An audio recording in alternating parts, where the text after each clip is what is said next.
And good morning, everybody. Welcome to Charmain Berry on the Telly. It's really good to have you here. The date today is the 3rd of October. I can barely see that without my glasses on. And a big, big, big warm welcome. Thank you there. I just want to mention Gilly and Sam Lewis there, who were just playing us in. Thank you so much, guys. And yeah, what a wonderful lineup we have got today with our guest. My first guest is Natasha Anand, and Natasha is a local girl, originates from Mauritius, but now lives in Old Trafford, and where she runs the Earth School. And she's going to be talking to us about her really, really interesting background in all things supernatural and natural and very cosmic. So really looking forward to that. And then we've got a really, really special lineup for our musical section after the break. We're going to be joined live from Mallorca, where it looks lovely and sunny. And I'm going to be joining Sam Lewis and a newly formed band. This is a bunch of guys who've got together, sort of jamming over there at the minute. And yeah, they've come together as the Cliftonian Thinkers. And we're going to be chatting to them and hearing them perform live later on, about 11:15. And we've also got joining us our regular feature from Christina Batty with the Mayan calendar update report, which is always super, super interesting. So it's going to be a great show, and ready now to welcome our first guest. We have with us Natasha. Welcome, Natasha. Good morning, darling. And to Good you morning. too. Hi, Good morning. Charmaine. So good to see you here, darling. Thank you so much for joining us. And yeah, I'm really looking forward to this because you have got such an interesting background just in terms of your own personal life story and also all the things that you've studied and now all the things that you teach as well and all the things that you're sharing with the world at the moment. There's just so much. I'm sure we could do like a whole week of stuff talking about all the different things. So, but I thought, Natasha, it'd be really interesting just to hear a little bit about your backstory. I mean, you're at the Earth School now in Old Trafford, and you do some amazing training courses for people there. But you've had a very interesting journey to get to this point. Can you just share with us a little bit about that? While I just open the door for my dog who wants to go. He's whinging here. Just 1 second, guys. Come on. Sure thing. Go on, baby. So thank you so much for having me. I just want to say it's such a privilege and honor to be here. I really, really love the work that Neomos is doing, and of course your Telly show. And you know, I've known each other for a number of years, and actually, Charmaine, you know, you're very much a big part of the reason I'm so interested in ego. So, so it's great to be here and to talk to you, you know, about it and whatever. And so, yeah, thank you so much for having me. So yes, okay, where do I start? I'm really gonna to do my best to keep it concise because you know, as these things go, it weaves and you know, it's pretty broad. But about 12 years ago, my husband Root and I set up a social enterprise here in Manchester, in Old Trafford, called Union Street Media Arts. And that came at a time where, you know, we both left university. We were caught in that cycle of being really overqualified with degrees and being really underqualified with life experience. And so, you know, neither of us could really find an entry level position out there in the real world, kind of making a difference somewhere that we felt at the time would be really relevant and feel good. And so we just started working in the community. We started volunteering and meeting people. And we really, really quickly realized that there is so much incredible stuff going on out there in the community, but we don't hear about it and we don't see it and we don't talk about it very much. And there were all these organizations doing incredible work, and, you know, and again, we don't hear about it. So we found a place for ourselves. My husband's background being in media production and my background being in politics and international development in terms of our academic backgrounds. And so that's what we started to do. We set up our social enterprise, and we started making films and, you know, working in the community, and slowly started getting involved in youth and community projects. And through that work, we started to really observe in a completely different way what was going on in people's lives, and what was going on in communities that were very isolated, marginalized, very, you know, sort of almost excluded from the larger, broader society in many ways, and also meeting individual people and families that were also really going through it. And at some point in all of that, and we started to get really, really burnt out. And I, in particular, had health concerns, really quite serious health issues, shall we say. I'd already had 3 operations because of an autoimmune condition called ulcerative colitis, which affects the large intestine. I'd had my large intestine completely removed. I had a colostomy bag for a year. I had 2 more operations to create a J pouch, which I'm not going to go into, but it's where they create a new large intestine. And I went through all of that at the age of 18. And so fast forward now to the age of 27, I've changed nothing in my life. In fact, you know, my dependency on alcohol has gotten worse. My, you know, where my emotions are very unchecked. I haven't really reflected on myself and where I'm at, what's going on in my life. My diet stayed the same. You know, I'm in a very polluted area. And then on top of that, I became very burnt out with the work that I was doing as a highly sensitive, or empath, as we would say. I was, you know, really, you know, absorbing and taking on a lot of that energy that we were working with. And at some point, just, you know, this body, this mind just couldn't take it anymore. And so I went through an emotional breakdown, a physical breakdown. I developed more autoimmune conditions. I developed lots of emotional imbalances, and I had no choice but to type in alternative to medication one day on Google to see if there, you know, because the medication wasn't working. And then, hey presto, this whole world opened up to me of natural, complementary, alternative healthcare. And so that's where my healing journey really began. And through the years, I've trained in various modalities, and I've interwoven those into the work that we do through our social enterprise. And 6 years ago, we set up the Earth Clinic, and a couple of years ago, we set up the Earth School. And, you know, that's where we channel a lot of our work.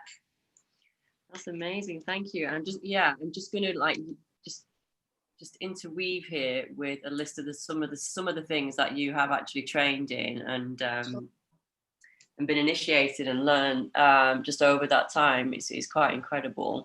So you're a master energy worker, a master Sattva yoga teacher, leadership coach and holistic therapist, fusing internal family systems, psychotherapy, naturopathy, nutrition, Yusui, UC Shiki Ryoho, Yeah. Sekam Reiki, Vedantic and Tantric lineage, Himalayan yoga, earth keeping, spiritual crystal healing, quantum techniques, shamanic practices, sacred geometry and holistic coaching. Just saying here that you draw from your own experience, from, you know, what you just talked about there. And there's something really sort of quite challenging, especially around autoimmune conditions. And you still do the blog?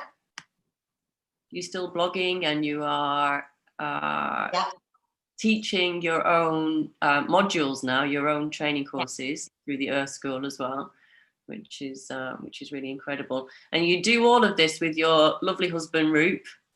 Yeah, I do. Great guy. Hi, Roop. That's lovely.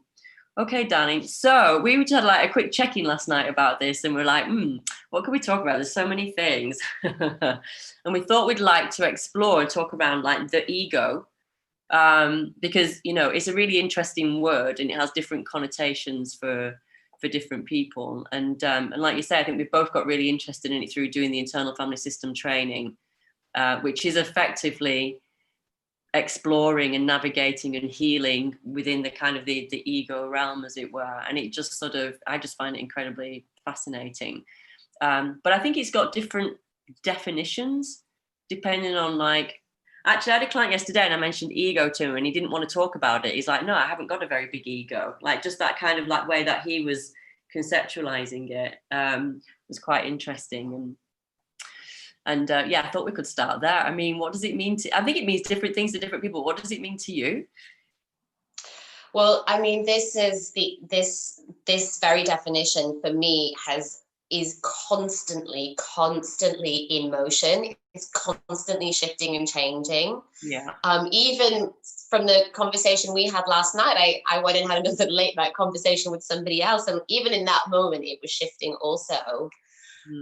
So I guess maybe even by the end of this conversation, we will have a new definition or idea or embodiment of what it is to us.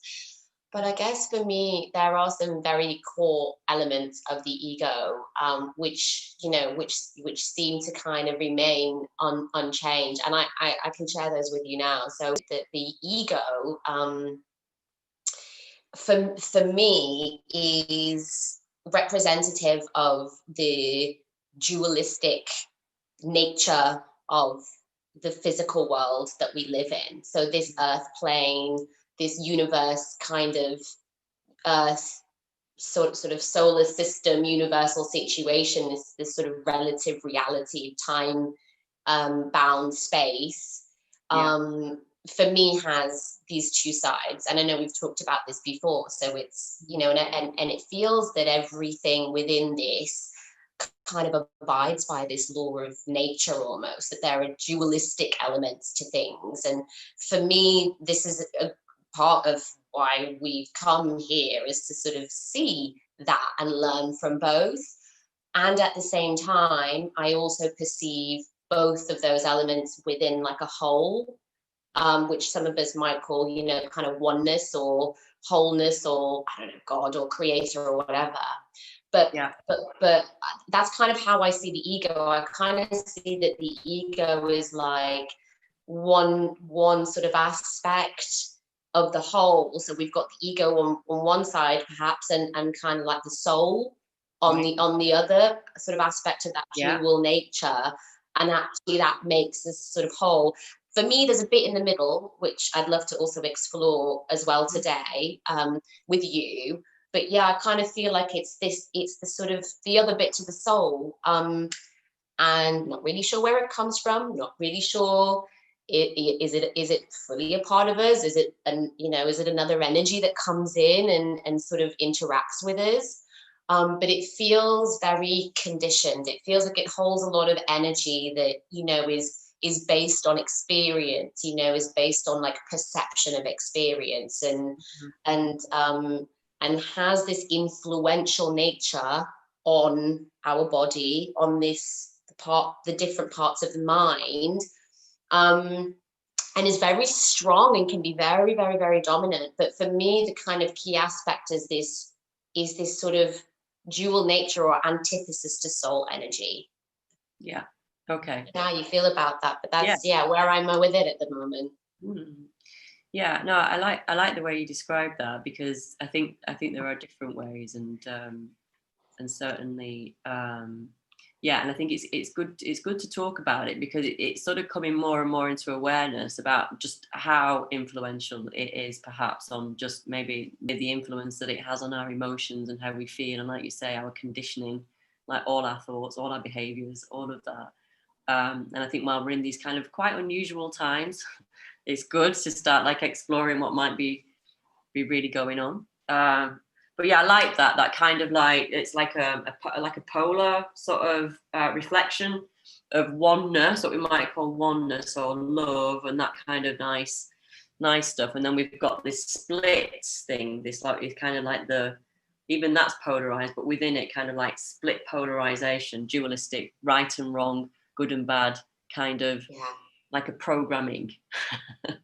Like a programming. Do you think we have like an individual kind of ego, and then we've got this kind of, you know, collective thing, this collective consciousness? sort of going. We talk about the collective consciousness and looking at Carl Jung's work, but like I don't know what, I wonder what that is and how that's sort of feeding into things. Yeah, I do believe we have a collective consciousness. I mean, you know, we feel it and we experience it all the time, right? You know, like I'll pick up the phone and the phone will ring and it's you, and you know, it's like we're all connected, right? I mean, that's a very simplistic way, but you know, it has also been demonstrated that, you know, we can measure when we're all feeling similar things, similar emotions all around the world at the same time. So I believe that, again, the sense of the soul and the sense of the ego, I believe that there are individualized expressions of that, as well as, like, you know, collective expressions of that.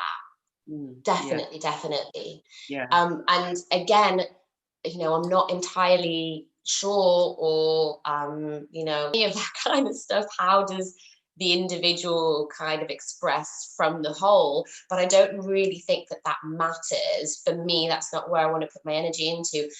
What I think is really relevant and really fascinating is the collective ego.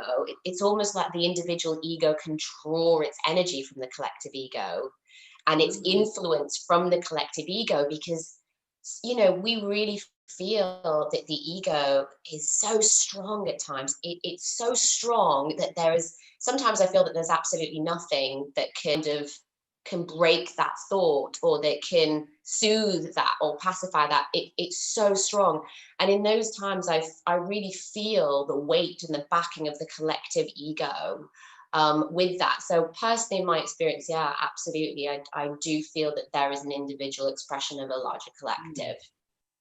Yeah, it's interesting, isn't it? I think just noticing over time, and you've probably done this as a, you know, doing psychotherapy work as well, that we all seem to be having the same thoughts. Actually, we've got somebody joining us next week who's created a colouring book for adults for unhelpful thoughts, because, you know, I've certainly seen over the years it's kind of the same negative thoughts. We've all got the same. I think there's only like 8 really when we boil them down. There's actually only 1 when we really boil them right down. Negative core beliefs. Now, you know, over time, like, wow, that's really interesting. Why is it that we've all got these same negative core beliefs? I'm vulnerable. I'm not lovable. I don't deserve good things. I'm going to be abandoned. There's this kind of like really deep-seated stuff, and you think, well, it's got to be all coming from the same place. And how we sort of tend to take on these archetypical reactions to these sort of very deep fears as well. And it's so interesting that it all, I mean, I think we've touched on as well, looking at that level of the consciousness, like it's quite victimy, it's quite negative, it's quite critical. There's a lot of self-criticism. We found that in doing the IFS work as well. Yes. Yes. Yeah. Have you noticed Yeah. that? And, you know, there's something in a conversation that we had last week that's really, really, really stuck with me. And, you know, I've actually spoken to a few people about it, and it makes total sense. And it was that comment that you made, that, you know, and we see this a lot in psychotherapy. You know, we see a lot of people having witnessed as children, as sometimes very small children, you know, 1, even pre-verbal, children having witnessed, for example, their parents arguing. And at that point, that child took on the belief that it was their fault. And then we fast forward, and it's, you know, 50 years on, 60 years on, and that person's having therapy, and we see this time and time again. And that really nailed it for me, is that would really help to explain the kind of the idea of the, you know, the collective ego expressing as the individual ego, that there are all, you know, these 8 fundamental beliefs that we have about ourselves that we're all tapping into, that's feeding all of us. That would really, for me, help to explain why that happens. Why is it that every inner child that I have seen in an adult believes it was their fault, or something they did wrong in that situation? That mind, that brain hasn't fully cognitively developed for them to work that out. And I suppose that's one way of seeing that, maybe because their brain hasn't developed, and and that's how they're taking it on. But I really believe that there is something much more influential at play here, because it's a unanimous thing that we've seen very much across the board. Absolutely. Yeah, it's global. It doesn't matter what the culture or the country or the background or the religion is. Everybody still holds exactly the same belief. And that is essentially what the ego is. It is kind of part of us, but it's a belief system, you know, and what's feeding into that, why it's pretty much pre-programmed before we get here, it seems like, so that when these situations happen to us, when our parents argue, which they will inevitably do, or, you know, when we get left at the school gates and nobody comes and collects us, and all these, again, quite uniform standard experiences that we all tend to go to a lesser or greater degree, we always have the same reaction. We always go to, like you say, that sort of self-criticism, or it's something to do with me, which is really interesting. I find it really fascinating. Yeah, over years that practically every single client was saying, I don't fit in here, I don't belong here. And I was like, how is that? Why is it we're all here, 7.5 billion of us, and none of us feel like we should be here or fit in? Absolutely. And you know, you've had we've all had those conversations with someone where they're describing a situation that happened, and you know, you were talking about the archetypes before. They were describing a situation that happened, and they, you know, they go into it, and they say, I just felt so shocked or so ashamed or whatever it was, and they're describing the situation, and you're sitting there feeling exactly what they went through, and you're going, oh my gosh, I have felt the same way too, that happened to me too. And this happens all the time, and it feels like such a direct mirror of the exact same experience I had, the exact same set of emotions I have. And again, some more evidence for me that, you know, these archetypes of emotions and of states of being, these, you know, these triggers, these energies, we are all tapping into and having those exact same experiences. So I just keep feeling and seeing and talking about and hearing more and more evidence for this idea that we are individually connected to a collective ego, that my belief system is very much going there. And it's really fascinating stuff when you really start to observe that. You know, you really start to see it in a different way.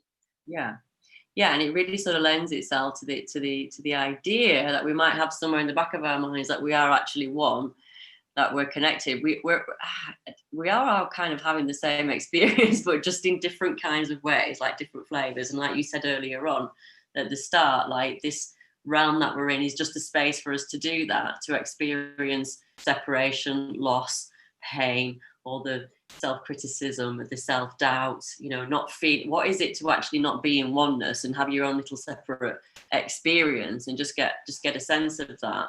But when we kind of like shake our heads a little bit, we're all having the same experience. It just seems like we're not. Kind of thing, which is really interesting. Let's carry this on, Danny, in a little while, but let's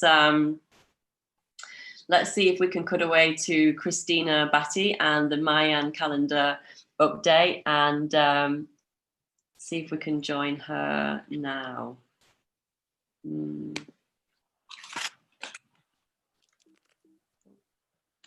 Maybe not. Maybe we'll come to her in a little minute. No, okay. All right, I think we're going to come to it in a little while. So, yeah, absolutely fascinating. I mean, this is like the most interesting subject on the whole planet for me. So I'm really glad that we're here talking about it now. What can people do to kind of like tune into their own experience with this, do you think, Natasha? Like, what sort of things are available, and like how can we start to like get curious? We've got the kind of the Eckhart Tolle school of thinking and kind of ignore what's going on here, and I think that certainly has its place as well. But what can we be doing to sort of like just be connecting into this? And okay, so I was thinking about this this morning, and I kind of feel that it sort of starts with sort of two things that kind of can run parallel to each other. And for me, this is, you know, and also when I was really kind of dissecting, I've been doing that a little bit, like, reverse engineering, like, what did I do? What have I done in the last 7 years that's helped me to get to this point of actually I feel really, really stable now, in terms of, my anchoring in my soul energy, which is me, which is, often we refer to it as something separate, but again, it's just us, but it helps to explain. So I feel really anchored in soul energy, and at the same time I feel like I can really see, and almost in a way be anchored in ego energy as well. And then there's this bit in the middle which I've discovered, which I feel is like the absorptive nature of both sides, shall we say. We've got soul energy, we've got ego energy, and the bit in the middle, I feel personally, are what we would call in IFS our parts. The parts of our mind and body that kind of come with this physical vessel. So it's like, you've got a decision to make, right? And a part of you is really, excited about, stepping into this new direction, and a part of you feels apprehensive. That's just the demonstration that we've got sort of different energies or different parts within us that hold different belief systems, that hold different energies. And those parts, and you probably talked about quite a lot on this show and had quite a lot of guests on it, but I feel that those parts of us are the bits in the middle, and those are the parts that get influenced by ego and by soul energy. And they're in this constant like, and some of our parts really hold a lot of soul energy, and some of our parts really hold a lot of, the ego energy, and a bit of both. So for me, having become aware of that and started to develop the awareness of what all these different energies and forces are in my world has really helped me to get curious. Yeah, okay. Because having sort of starting to see it and become aware of it, and almost kind of, it's like almost separating out all of these bits to sort of have an awareness of it so that I can become whole again. That for me was really, really, really useful, because way back when, before I had that awareness, what I realized was that I was sort of blended with the ego. So all those parts of me were more influenced by ego than by soul energy. And at some point, I didn't even recognize that I was soul and that I had soul energy and had ego energy. I just thought that the way I was behaving was me. And at some point, I recognized that there were these two forces. So that was the light bulb moment for me to kind of wake up and be like, oh, right, okay. And then start to do deeper work into this. So gaining that awareness for me is a really, really key part of getting curious. And then the thing parallel to that is, there are a lot of things out there, I feel, which very easily influence the collective ego, like the media and stuff, and that kind of it's all sort of mixed up together and influences. Does that influence the ego influence that? I'm not really sure, but there are lots of institutions that are very egoic in their energy. They've got a lot of that ego energy within them, and so we're very dominated by that in this sort of physical world. And many of us forget, as I was saying before, that we have soul energy, that the soul source God energy out there.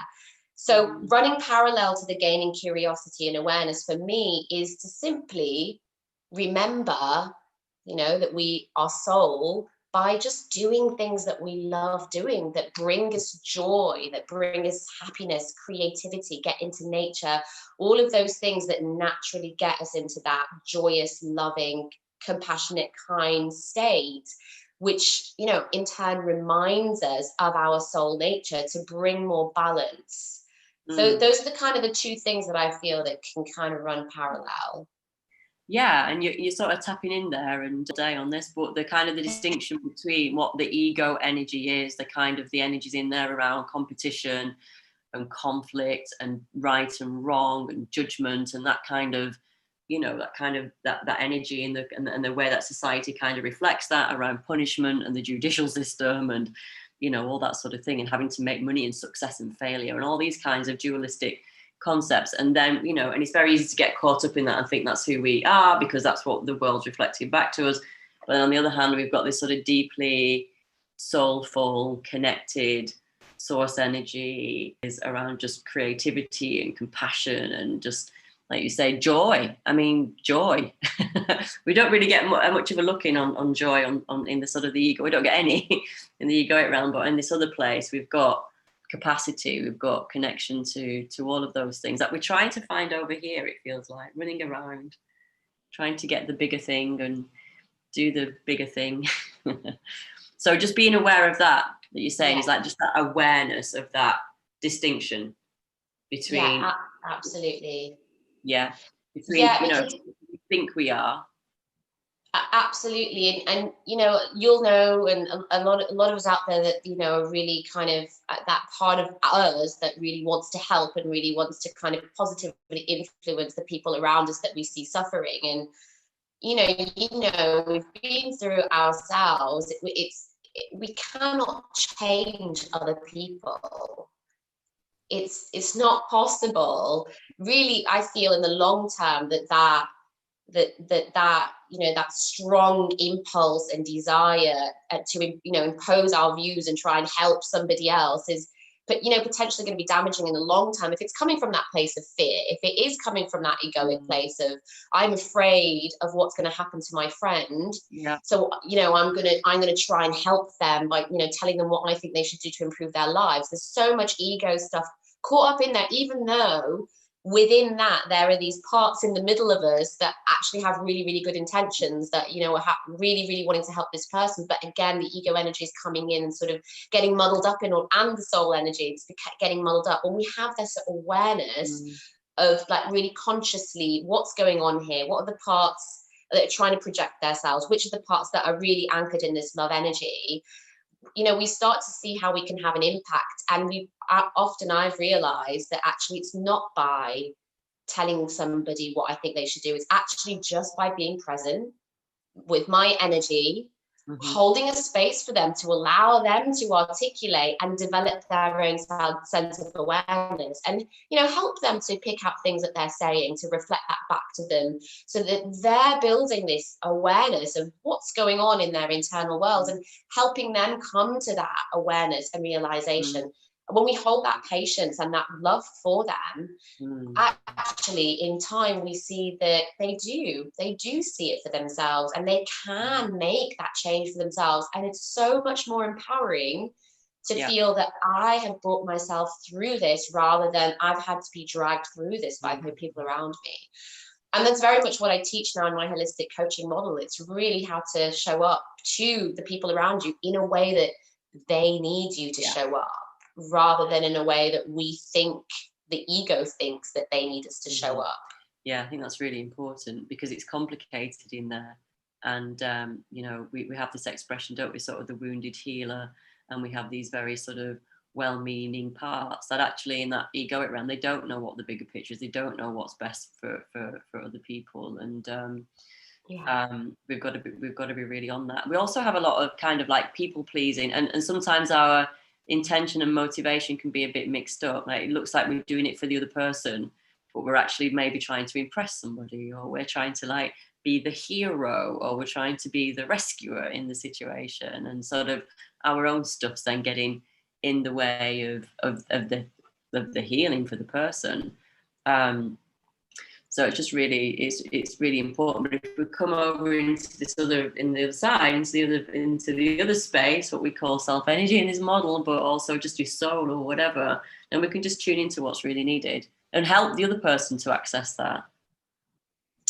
Yeah, absolutely. And what I think what just popped up there that's actually really challenging about all of this, where also I believe that the work can start, where we can really put our attention, is that feeling when you start to really gain that awareness and see how you've been behaving or projecting, and there's that part of you that comes up that's just devastated. And you're like, oh my God, oh my gosh, I can't believe that I was, but then there's parts that are kind of okay with it, but I've experienced there's parts of me that were devastated, but in a really like ashamed way, and that's really natural for that to come up, is our shame, and our anger and frustration at ourselves, or parts of ourselves. So again, it's parts of us holding that shame and frustration and anger that are coming up, being triggered, having observed and remembered how we've behaved in the world. And that can be really tricky, because if we can actually then really hold on to that and really go and spiral into that, as we are also evolving our consciousness to hold more of the self soul energy and stabilize more into that, we can sort of start to chew and fro a little bit. So sometimes it feels like we're kind of yo-yoing, in that path, and it can actually feel like, oh my God, things are getting worse, because I'm now aware of all of these new things that I wasn't aware. I didn't realize that I held all the shame, and having to deal with all of that shame in itself is really, really challenging. So that can be the tricky part, and it's really, really important for us to surround ourselves with like-minded souls, friends and family who really get it. And they don't have to be like psychotherapists and really get it to like the core of it, but that get the it's great, and it's supportive to have space to be held, people that you can express yourself and say, I don't need your interpretation right now, I just want to be heard. Someone you can go to have a hug, to get a hug. And where we recognize that that's something that we don't have, to maybe search and do the work to slowly be able to get ourselves out there into the community and reach out into the community and find that tribe, because we are out there.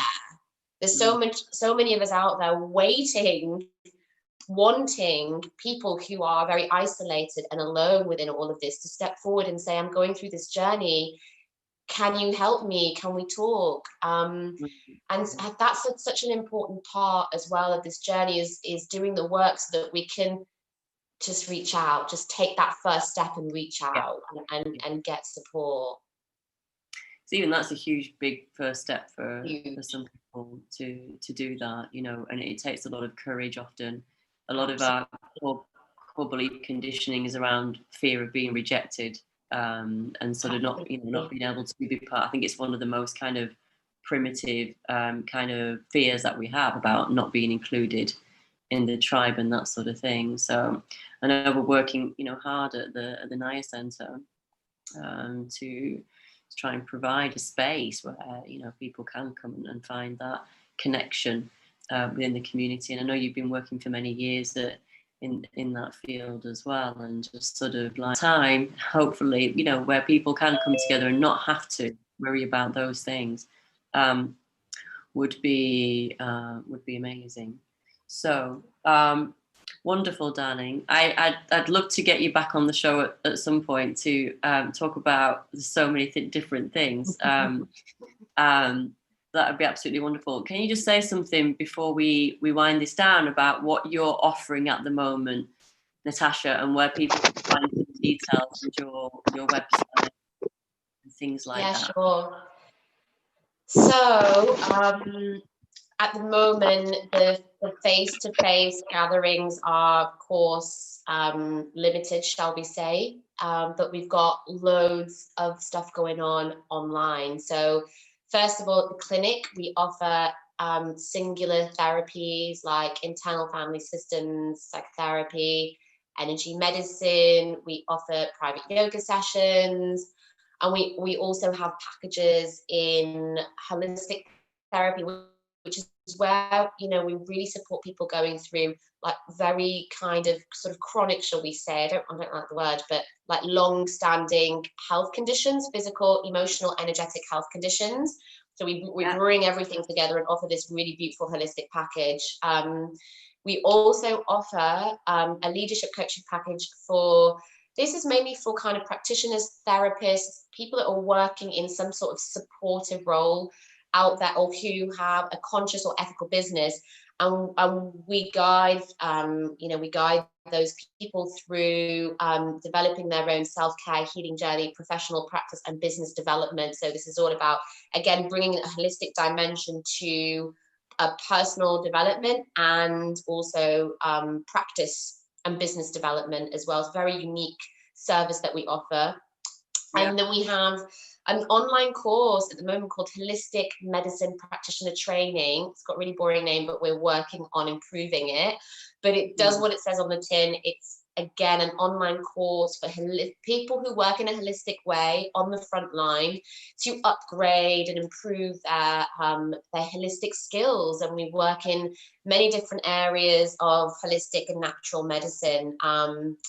And then finally, we have teacher training programs every year that we run, and we take a small group of students on a deep journey of personal development, healing, and growing themselves as a practitioner of energy and holistic medicine, and our holistic coaching model.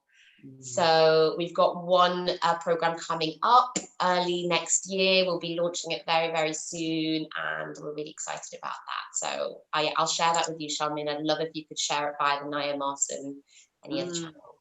Definitely, yeah, that sounds really wonderful. And people can find you on Facebook and Instagram as well. Yes, Instagram, I'm Natasha _._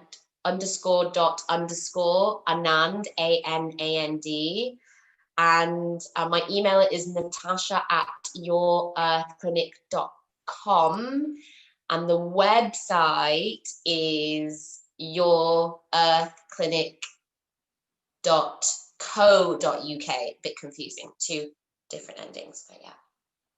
Okay, that's really great. Thank you. I'm sure we'll be carrying on our conversation separately around this topic in any event. But yes, massive thank you to you, Natasha. I hope you enjoy the rest of your weekend. And we're going to be joined by our other sister and friend now, Christina Batty, with the Mayan calendar update report. Thank you. Thank you so much. Thank you to everyone listening. Take care. Lots of love. Thank you, Natasha. Bye. Hey there, and welcome to this Galactic Mayan report. Welcome back. This is a report for Saturday, the 3rd of October. And what does the Galactic Mayan calendar have in store for us today and this coming week? So today we are in the energy of the yellow rhythmic star. And the yellow star energy is really that way shower energy. It's that starseed energy. It's that radiating from the night sky and being the guiding light, taking us forward as we're traversing through this space-time continuum. The way shower, the yellow star, has an elegance to it, a real appreciation for expression and beauty, and really into the artistic expression of itself. So the yellow star is that looking outward and being really comfortable with being seen. So there's an essence of us being able to stand up in our power and our truth of what it is that we're here to create and what it is that we're here to lead others into within this lifetime. The rhythmic part of it is the 6th day of the Blue Night Wave spell. So the 6th day is the rhythmic, and it's all about coming into harmony and balance with the masculine and the feminine within us, and also within the collective. So there's a real sense of harmony, because Yellow Star has a great deal of harmony within it as well. So that's amplified by this rhythmic tone. So what does this mean? It means that today we can really tune in to the energy that's coming up for us. Where do we feel dissonance on this day? Where are things not flowing, and where equally are things flowing? You may find that there's opportunity for you to share in a way that you wouldn't necessarily normally do, and you may find resistance to that, or you might find that you're stepping forward in more of a comfortability than you would have done before. Noticing these little nuances of where we are evolving and coming more and more into our true being and our essence of ourselves. So really getting some clues on this day as to what it is that we are here to do, which is perfectly aligned within the Blue Night wave spell. And this, as I mentioned, is the 6th day of that wave spell. So the Blue Night energy is very much around dropping into the dream time, dropping into the depths of the subconscious to really work with those patterns that are really deeply entwined within us. Very often a lot of work can be done within the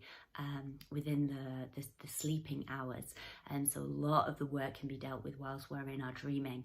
But then also what is emerging in our daylight hours, how is our creativity expressing itself, what ideas are coming through, and really giving us an opportunity to be able to tune into perhaps what it is that we're here to create, what it is that we're here to manifest, and how we are to step up to be the way shower in this lifetime. So really looking at clues, noticing what's coming up, what inspiration is rising within you, so that you can take action over that over the next few days, even if that action is literally just to note it down in your journal and come back to it at a later date. This world and this lifetime that we're in is just a continuation of shedding more skins and stepping more into our truest potential. So just allowing yourself the graciousness of being in that energy to get more and more clues about what it is that you're here to do.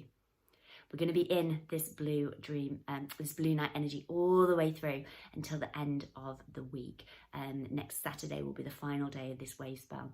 So a real great opportunity, like I say, to do lots of journaling, to really notice what's coming up in your dreams, to give yourself that gift of being able to drop deep within, and then noticing what's coming up for you. And even if nothing's coming up, then perfect. You're just doing the work anyway. The energy is taking care of itself. It's been a really heavy energy this week with the full moon, everything moving around, and really coming into how we can step into the fullest expression of ourselves. So go easy with yourselves, drink loads and loads of water, take really good rest and relaxation, and get as much good sleep as you can. And I will see you next Saturday for another update on what's going on with the Galactic Mayan calendar for next week. Take care. Sending you lots of love. Bye.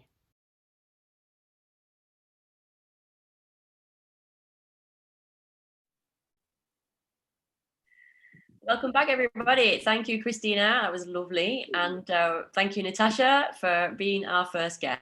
And I'm being joined live now from sunny Mallorca. I have with me Sam Lewis, musician extraordinaire and just generally very good person. Hi, Sam. So good to be speaking to you, darling. Does the blue sky and those clouds behind you just look absolutely gorgeous? Beautiful. Is it warm? Yeah. Is it nice and warm there in Mallorca? It's really warm. I just got a friend come and join me. Look. Meow. We've got a... Oh, I can't see it. We've got a cat there. Oh, cute. This is actually a cat. The cat lived in the finca where we're staying, the building we're staying in. The cat was a resident before Richard, my new friend, moved in. So the cat comes with the house. That's absolutely, it's so cute. It's lovely. So Sam, yes. Tell us a little bit about yourself. You're a musician, and you're out in Mallorca. You're sort of jamming and rehearsing with the new band. We'll come to in a minute. But tell us a bit about your background and what kind of music you're into and what you play. And okay, wow. Okay, well, my background is. Well, as a musician, I'm a saxophone player mainly, but I play lots of different instruments. I haven't managed to fit my saxophone in my bag, so I've had to bring my clarinet. So that's what I'll be playing later on today. And yeah, I'm a Norfolk boy living in Manchester, making some tunes. Been in Manchester for a while. You've been in Manchester for a few years, haven't you? Yeah, on and off for about 14 years now. Yeah, made loads of amazing friends, which I found it hard to leave when I went away. And that's what's brought me back to Manchester. And now getting involved with the Naya Centre, Naya Moss, creativity and bookkeeping. side project. Good combination. Yeah. So, I just have I don't know, passion for life, human development, music, personal development, I'd say, and just trying to do the best I can to be a good, and Yeah, I think that's what we're all trying to do, isn't it? One way or another, and trying to figure out what that is. It's just interesting talking to Natasha before about that and how we've kind of like got as a basic premise that we're not good. So therefore we're trying to be good. It's really interesting. I think you've frozen there a little bit. Hello? Yeah, there's something like really interesting. We all have the potential, don't we, to go either way. So it's good to. Well, I think we are fundamentally good. I know we are. We're all fundamentally good. It's kind of like this illusion that we need to be sort of proving ourselves otherwise in some sort of way. Yeah. That that's very distracting. It is. Yeah, we could be getting on with such better things. We could just be having a good time and just enjoying it. Exactly. Yeah. And I think we find that in our sort of creative pursuits, don't we? We say that we're going to the other side of the brain. That doesn't feel like it's bad. Like that just wants to share and sort of give out. Stay in the moment. Stay in the moment and just sort of share talents and what's nice. Yeah. What's nice in life. Yeah. We're not wasting our time trying to be proving ourselves in any way. Indeed, yeah. Yeah. Wow. Brilliant. I think we're all on our own sort of version of that spiritual path in whatever way that's happening for us. Yeah, I think everyone's on that journey, aren't they? Yeah. Yeah. Did you find music at quite a young age, Sam? Was that something that you were sort of introduced to in the family or at school or anything like that? At school, really, like playing recorder and things from about age of 5, recorder groups, and then heard saxophone when I was 9. And my parents very kindly supported that and bought me one and paid for some lessons. And then I was off. That was like 25 years ago now. Whoa. And as a child, did you enjoy practicing, or was that a chore, or was that something? I did enjoy it, and then I got a little bit distracted in my teenage years by the sort of thing that a teenage boy gets distracted by. But then managed to keep it up, kept in a few bands, and then before I knew it, I was studying at Salford Uni and ramping it up. I'm being headbutted by a cat. Has the cat got a name? I actually don't know the cat's name. No. So this cat was in the house. Wow, such a cool cat. That's lovely. Yeah, she kept trying to she was headbutting me yesterday in that way that cats do, and then Richard, who lives here, was sitting there with his bowl of dinner, and she came and tried to headbutt the bowl out of his hand. Clever cat as well. She's like, give me some of that tuna. Yeah, clever cat. Give me some of that tuna. Wow, brilliant. So yeah, would you like to see the place? Yeah, I'd love to have a look round and and see the. So I'm going to switch my camera into same view as what I've got, and then we'll go for a little explore around the garden and see what we can find. Brilliant. So you're in Mallorca. It looks quite isolated where you are. You're not near. Are you anywhere near a city or a town, or is it you kind of like out in the sticks it's there? 5 kilometers to the nearest town, which is Manacor. We came in at Palma, and then about a 40-minute train to Manacor. But yeah, we're in the middle of nowhere, really. We have a little bit of solar power. This is inside the house. I'm not sure if you can see with that. Oh, nice. But I'll take you on a journey around the garden. Gorgeous. And what's prompted this sort of gathering? It's actually I have a new housemate, and his name is Mace. You may well meet him in a minute. His friend is Richard, who's looking after this finca, and he invited me to come see it. I sort of see it as a bit of an art centre. There's a bit of a music studio upstairs. Right. This lovely garden, as you can see, full of cactuses. Look at those, amazing. Nice. Oh, look, I found a clarinet. Hey, what a nice find. What a coincidence. Yeah. Brilliant. So I can hear the sound of drumming in the distance. Whoa. Swing. That's intriguing. Isn't it? Yeah. I think it might be the Finkers. Wow, I hope so. That could be amazing. Lots of cactus there. Oh, what's this? There's lots of cactuses. I think the plural of Yeah. cactuses is cacti. I prefer cactuses. Whoa. Cactuses. Wow. Look at these lot. So I'm going to try and put you on the. I'm going to try and put you on an easel. Okay. See if this angle's any good. Yeah, and then can you introduce us to these guys? This is like the Cliftopian thinkers. Can you? Oh.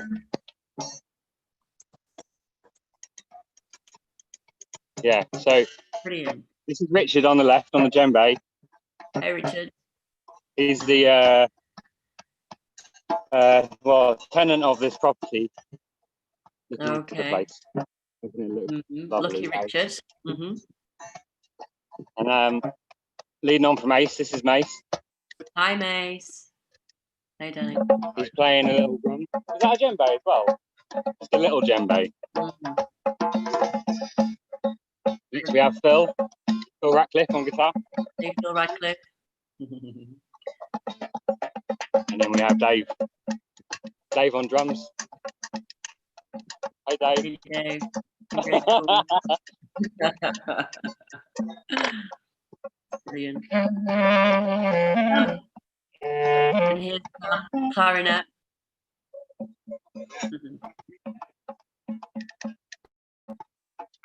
It's great.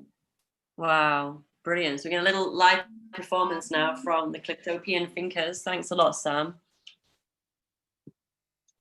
But we can hear them. Cool. Yeah, we did basically, well, we all mostly us three met the day before, and found ourselves in a situation, and Janie sort of, I mentioned we were coming here, and Janie said, well, maybe we should get you on the Charmain Berry show. And I think that's what's happened. How many people have we got viewing? Sorry? Is there any people watching? How do we know? Well, let's have a look. We don't know how many live. Sam, can you get the phone a little bit nearer? It's a little bit quiet. Okay. Might need to move this whole table. Louder.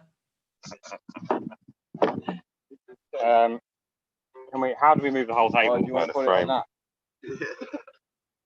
Yeah. I could do it, you're right. That'd be easier.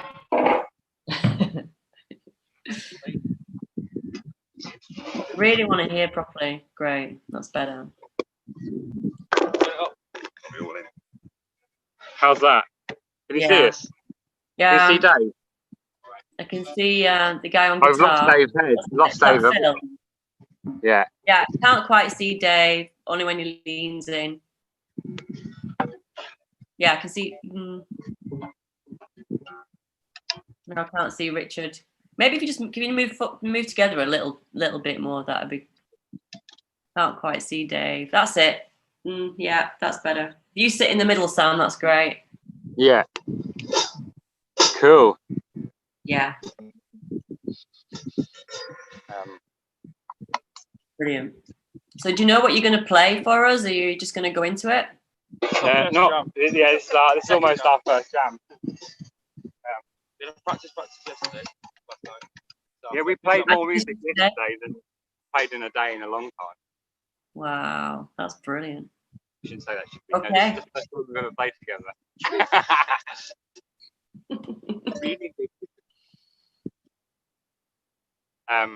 Would you like us to play you a song, or do you want to have a conversation? Yes, please. That'd be amazing. Okay. That'd be really good. I know. Yeah. Can you hear the guitar? Should we just do a little test and just see what it sounds like? Just a little tiny test. See if we can hear. Okay. Yeah.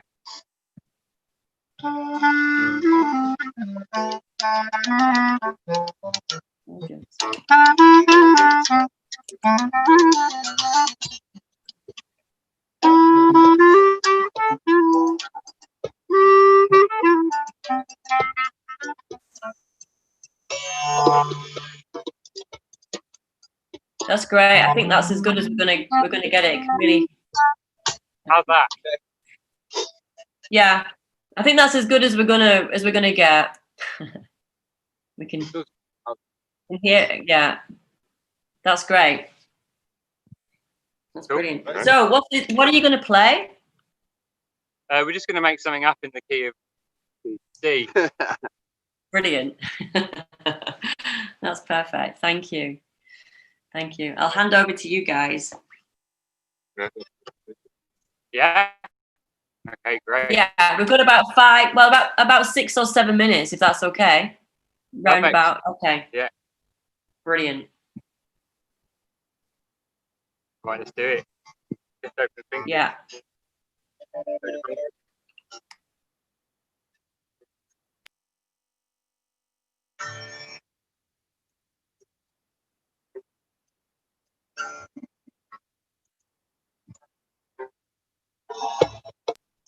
Here we have the Cliftopian fingers.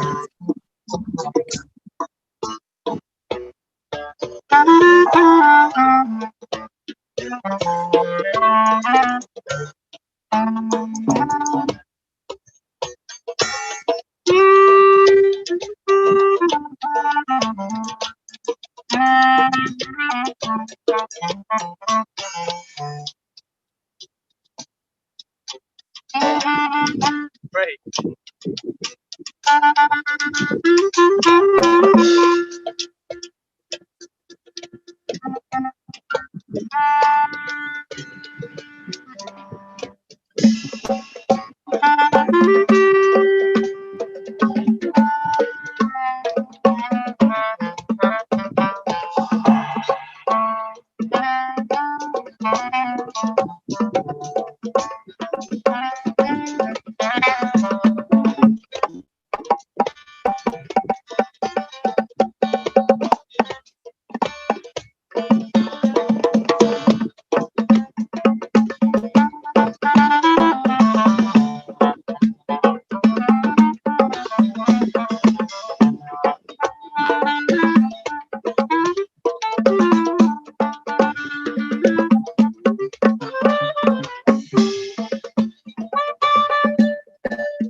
I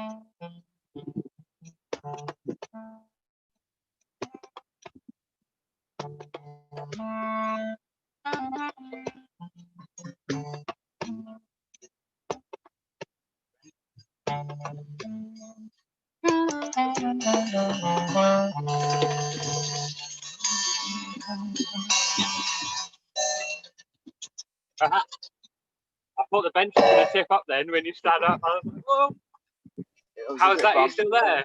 Hey, can you hear me? Hello. Hello. I'm just trying to get back on. Hello. Oh. Hello. Hi, can you hear me? Yeah. Yay, that was brilliant. Absolutely brilliant. Really makes me remember how much we're all missing music. I want to be out and listening to that. I can't wait. So that was just absolutely brilliant. Wish I could have heard the guitar a bit more. That sounded like he played like a pretty epic solo there, and I couldn't quite hear it. So, yeah, but thank you guys. Just go a little bit out, probably for the best. We did debate trying to get the electric guitar out here, but with right, well, yeah, setting, not as easy as back home. Yeah, absolutely. But yeah, thank you. Power by the sun. We got carried away yesterday and realised last night, once confirming that we were going to do this, that we used most of the power up yesterday beforehand. Not even practicing. Not even practicing, yeah, just leaving lights on and stuff. So it's like, oh wait a minute, we might not be able to do electric guitar in the morning now. You only get a few options each day of what you're missing a string as well. Yeah, he's only got 5 strings as well. Whoa. Play music here. One is enough. Do any of you guys want to speak? Do you want to say anything? Yeah. Or do you want to? Play some tune. Yeah. Well, we can play it. I'd like to thank Richard. Yeah. Wonderful host. Yeah. Agreed. Thank you, Richard. Yeah. And for clearing all that mud away and getting the house right. I don't know how the house full of mud really got it. Yeah, there's a bit of a history, yeah. Yeah, it sounds like it. It's all good fun, though. It's all good fun. Wow. And the weather's great. The weather's great. Yeah, we had a storm and it rained a lot last night. Did it? Yeah, Whoa. we thought the house was going to blow away, or parts of it at least. It's a bit like that here. Is Richard going to be there for good now? Does he live there? He's there over the winter? Yeah. How long have you been here? I've been here for 8 years. Yeah. 8 years? 8 años, sí. 8 years. 8 years. Brilliant. Liverpool. From Liverpool. And where's everybody else from? So we met 6 years ago. Yeah. I came here to do work away. How was it? And I never really, always come back for the last 6 years. I must have done something right then. Yeah. It's for the vitamin D. Yeah. It's like the COVID treatment. For the sun. Yeah. COVID cure. And what about, is it still on guitar? Yeah, Mason's just moved in with us 3. We live together at on Clifton Road, hence the name Cliftopia. Because Clifton's like our utopia, you see. So And it can be dystopian. We were discussing the utopic dystopia. Brilliant. So you 3 are like Manchester based. Is that Phil on guitar? Yeah. Dave on drums. West Wales originally. Right. Cool. Yeah, I did Bolly Range, Sholton, that sort of area.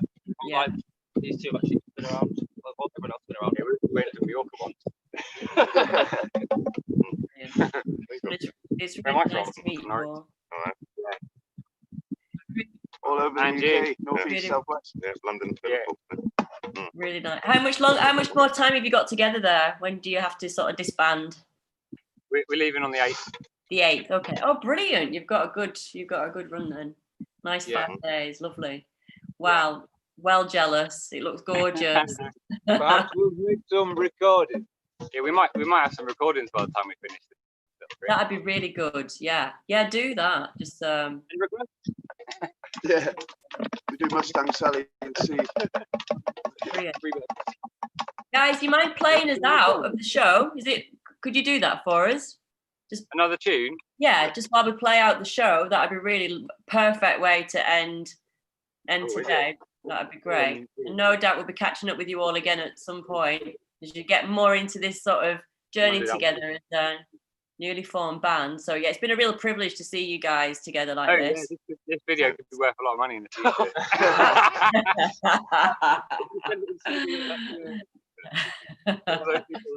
You saw them here first, everybody. First ever live interview.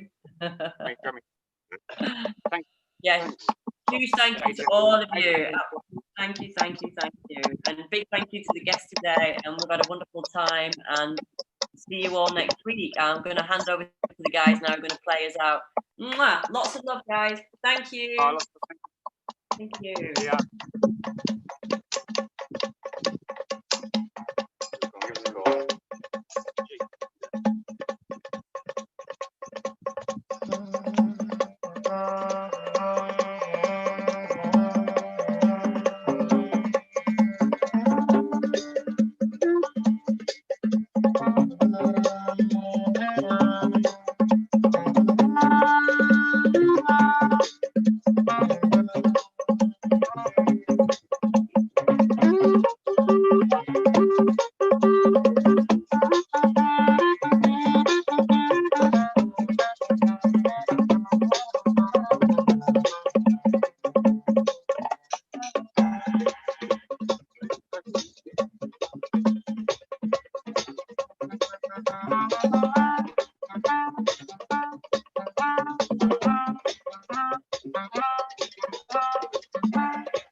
Oh,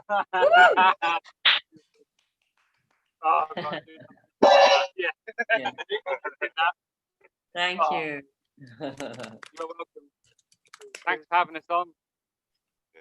We need to leave Right, it here. no, thank you for coming on. It's been brilliant. That sounded brilliant. Sounded so good. Really good. Need to bring a microphone out with you next time. Or next time on. Yeah. We'll go shopping in a minute anyway. We can. Yeah, there is a little bit of a studio inside, but it's just there's no way of miking up out here, and it seems too lovely to not do it out here. But we will probably make some recordings before the end of the trip. So there might be seen, be heard. That'd be really good. Yes, Yeah, brilliant. And then we can also get you together, over here sometime and get you back on the show. That'd be really good. Yeah, definitely. Enjoy that. Brilliant. So I think we are. See. Do you want to have it? Mason asked me to take you back to the front.